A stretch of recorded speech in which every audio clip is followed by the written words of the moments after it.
Bonjour, bonjour, on est toujours au CES, on est chez EVGA et on va vous présenter les nouveaux produits de la marque. Autant dire qu'il y a beaucoup de choses à voir. Alors on commence avec le nouveau Gaming Case.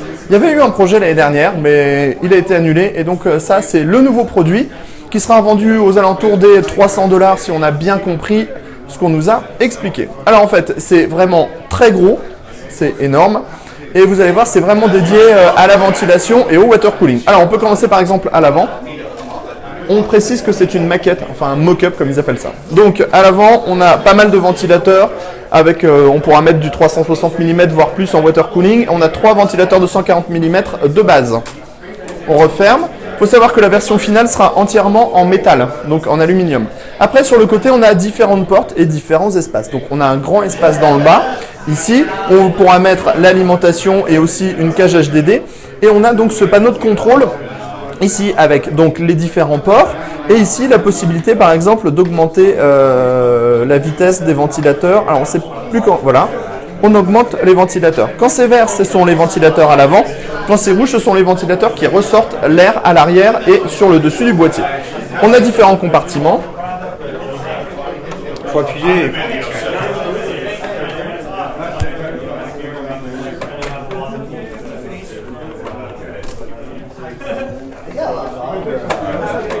Bon, c'est une maquette, ça me...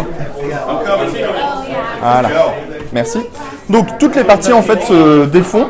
Et donc là par exemple, l'arrière, on a 2 ventilateurs en 140 mm qui vont extraire l'air. Ce qui fait qu'on a des gros accès en fait, et ça c'est plutôt intéressant.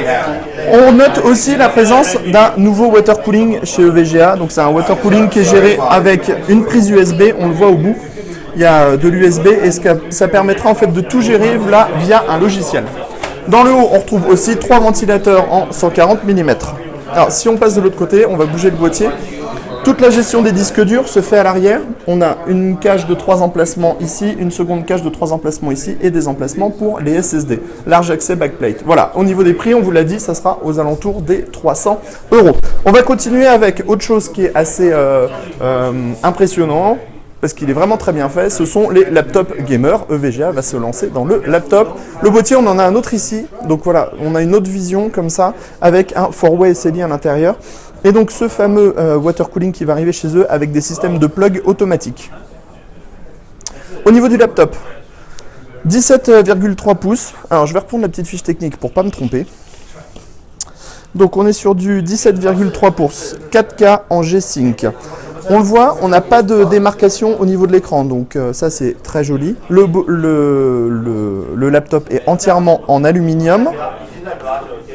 On a à l'intérieur un Core i7 de dernière génération en Skylake, donc un 6820HK, et on a une GTX 980M. Au niveau de la mémoire, c'est du G-Skill à l'intérieur, et on a 256 Go de SSD avec du RAID 0 pour augmenter les performances, et un disque dur de 2 Teraoctets. Donc au niveau de la finition, alors qu'on est sur les prototypes encore, ça va arriver février-mars, comme le boîtier. C'est plutôt très bien fait. Et au niveau du prix, ça sera à partir de 1990... 2007 au max. 2700 $ au maximum et à partir de 1999 $. On a le petit logo VGA sur le dessus. On pourra configurer la couleur de ce petit logo. Et en dessous, on le voit, c'est plutôt aussi très bien fait, tout en aluminium, avec ici un pied qui va relever, qui permettra en fait d'extraire l'air plus facilement. On a les entrées avec 2 ventilateurs ici, on a un subwoofer et le son est fait par Bose, si je ne me trompe pas, ou les haut-parleurs proviennent de chez Bose, quelque chose comme ça. Ensuite, on a une carte son très prochainement. Donc ça, on va pas pouvoir vous donner 10 000 explications parce qu'on n'est pas assez bon là-dessus. Tout ce qu'on peut vous dire, c'est que le son qui sort de cette petite carte est absolument exceptionnel, mais on a aussi du casque qui est vraiment haut de gamme au passage. Quelques petits trucs, voilà, donc toujours sympa. Les cartes, on les connaît toutes parce qu'il n'y a rien de nouveau qui va arriver, mais par contre les bridges EVGA pour le SLI sont vraiment très très beaux, très bien faits. On a une partie en aluminium sur le dessus et bien sûr le logo s'illumine. On va passer et on va terminer avec les cartes mères. Donc X99 Classified, on connaît. Z170 Classified, on connaît aussi. Nouveau modèle, la Z170 Classified K. En fait, c'est un modèle qui est très proche de la Z70 classifiée classique, mais qui se veut un tout petit peu moins haut de gamme. C'est bien ça?